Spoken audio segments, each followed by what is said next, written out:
लेह लद्दाख में हालिया दिनों में जो हंगामे और पुरतशद्दुद वाक़यात हुए हैं वो अचानक नहीं बल्कि कुछ अरसे से प्लानिंग के तहत किए गए हैं। यह हंगामे न सिर्फ मकामी मसाइल की वजह से हैं बल्कि इनके पीछे कुछ बैरूनी साजिशें और माली इमदाद के इल्ज़ाम भी लगे हैं। ख़ासतौर पर नेपालियों की गिरफ्तारी, गैर मुल्की फंडिंग और पाकिस्तान के ताल्लुकात के हवाले से सवाल भी उठ रहे हैं। दरअसल लद्दाख 2019 में जम्मू कश्मीर से अलग होकर एक यूनियन टेरिटरी बनी, लेकिन इसके बाद से ही वहां रियासत के दर्जे और खुद मुख्तारी के लिए मुतालबात बढ़ रहे हैं। लेह एपेक्स बॉडी और करगिल डेमोक्रेटिक अलायंस जैसी तंजीमें इस हवाले से सरगर्म हैं। वो चाहते हैं कि लद्दाख को रियासत का दर्जा दिया जाए और इसे छठे शेड्यूल में शामिल किया जाए ताकि मकामी आबादी के हुकूक को महफूज बनाया जा सके। दूसरी तरफ हालिया हंगामे अचानक शुरू नहीं हुए बल्कि इनकी प्लानिंग बहुत पहले से की जा रही थी। सोनम वांगचुक की भूख हड़ताल और दीगर मुजाहरे शुरू हुए तो उन्होंने अपने मुतालबात को नुमाया किया, लेकिन जल्द ही कुछ अनासिर ने इसे तशद्दुद का रंग दे दिया। पुलिस और हुकूमती ज़राए के मुताबिक इन मुजाहरों में शामिल कुछ अफराद को बैरूनी फंडिंग मिली जिसका मकसद लद्दाख में इंतशार फैलाना था। हाल ही में लद्दाख में कुछ नेपाली नज़ाद अफराद को गिरफ्तार किया गया है जिन पर इल्ज़ाम है कि वो गैर कानूनी तौर पर फंड्स मुहैया करने में मुलव्विस हैं और हंगामा आराई में हिस्सा ले रहे हैं।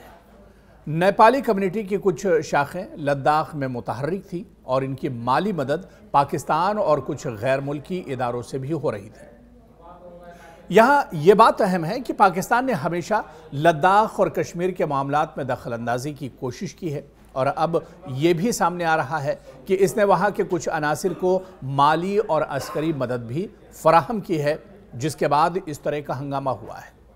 आप देखिए किस तरह से 24 सितंबर को अचानक जो भूख हड़ताल चल रही थी, जो एहतजाज चल रहा था, वो पुरतशद्दुद हो गया और पूरे लेह में एक गहमा गहमी मच गई, अफरा तफरी मच गई और उसके बाद हंगामा इतना ज़्यादा बढ़ गया कि उसे काबू करने के लिए सिक्योरिटी फोर्सेस और इसके अलावा पुलिस को एक तरह से उतरना पड़ा।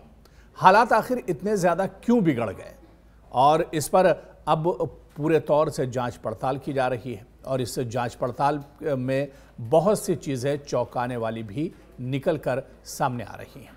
हुक्काम ने इल्ज़ाम लगाया है कि लद्दाख के हंगामों में पाकिस्तान की खुफिया एजेंसियों का हाथ है जो मकामी फसादात को हवा दे रही हैं। कुछ गैर मुल्की तंजीमें और NGOs भी इन सरगर्मियों में मुलव्विस पाई गई हैं जिन्होंने मकामी नौजवानों को भड़काने और माली मदद फराहम करने का भी काम किया है।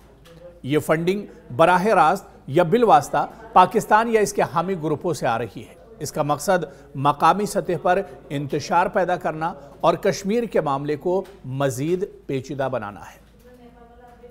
तो लगातार लेह और ख़ासतौर से लद्दाख के जिस तरह के हालात हैं, इस पर बैठकों का दौर चल रहा है, इस पर मंथन किया जा रहा है, गौर व फिक्र किया जा रहा है कि आखिर इस तरह के हालात कैसे बन गए। लद्दाख के अवाम का सब्र टूटा है या फिर यहाँ पर बड़ी साजिश हुई है।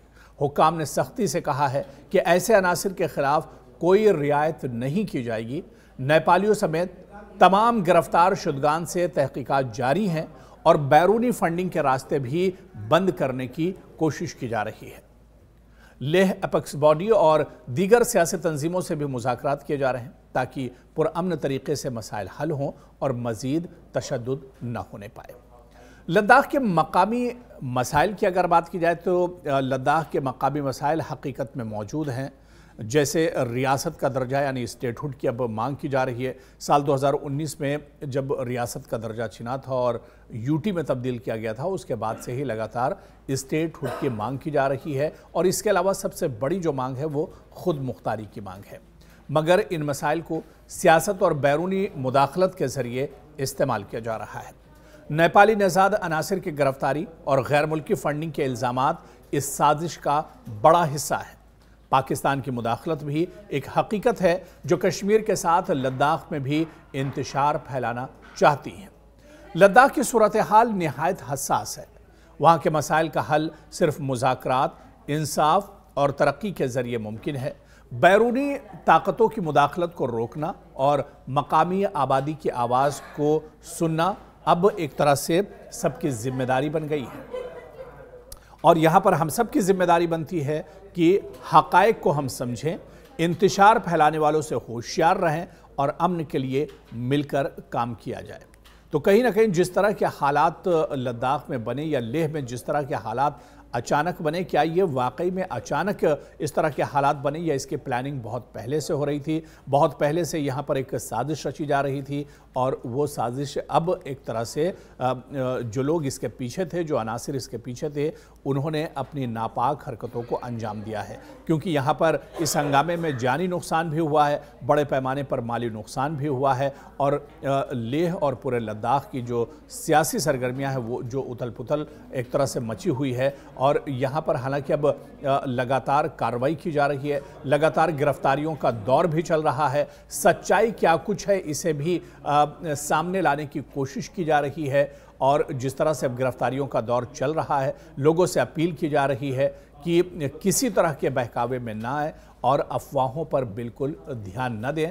और जिस तरह से अब ये कार्रवाई हो रही है, जिस तरह से अब जांच पड़ताल हो रही है, ऐसे में लेह हंगामे का सच क्या है, इसके पीछे आखिर कौन से लोग हैं या इसके पीछे किस तरह से साजिश रची गई और कितने पहले से ये पूरी प्लानिंग की गई है इस हंगामे को लेकर, ये तमाम चीज़ें निकल कर सामने आएंगी।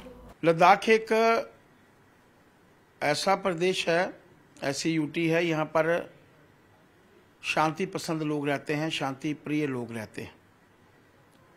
डेवलपमेंट का वातावरण वहाँ पर बहुत अच्छा बना है, लगातार से डेवलपमेंट वहाँ हो रही है और सबसे सुरक्षित क्षेत्रों में अगर हम लोग कह सकते हैं तो वो लद्दाख है। ऐसे समय में कुछ ऐसे लोगों ने जो नहीं चाहते वहाँ का वातावरण अच्छा हो, जो नहीं चाहते वहाँ पर डेवलपमेंट का वातावरण हो, उन लोगों ने वातावरण खराब करने की कोशिश की है। रिजल्ट आप लोगों ने कल देखा, जिसके चलते कई बिल्डिंग्स, कई गाड़ियाँ, कई सरकारी गाड़ियाँ, उनको तबाह किया गया। भारतीय जनता पार्टी का मानना है कि किसी भी सूरत में वो लोग जिन्होंने ये घटना को अंजाम दिया है वो बख्शे नहीं जाएंगे। कल जो लेह में वाकया हुआ है, वाकया नहीं, बहुत ही अफसोसनाक वाकया है। हमारे कई जवानों के जान चले गए। सबसे बड़ा मेरे लिए दुखी और अफसोसनाक बात ये है। तो इन्वेस्टिगेशन करनी चाहिए, उसके प्रॉपरली उनकी जो मौत हुई है वो किस तरह हुए हैं, किस वजह से हुए हैं, उस पर भी इन्वेस्टिगेशन होना चाहिए।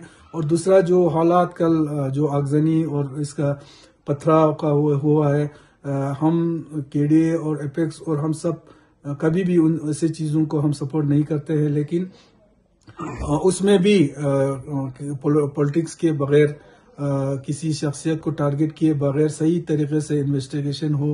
और तब तक जब तक कि इन्वेस्टिगेशन सामने नहीं आए तब तक वहाँ पे पकड़ दकड़ का जो सिलसिला है वो नहीं होना चाहिए, क्योंकि उससे मजीद जो है माहौल जो है वो बिगड़ने का खतरा है।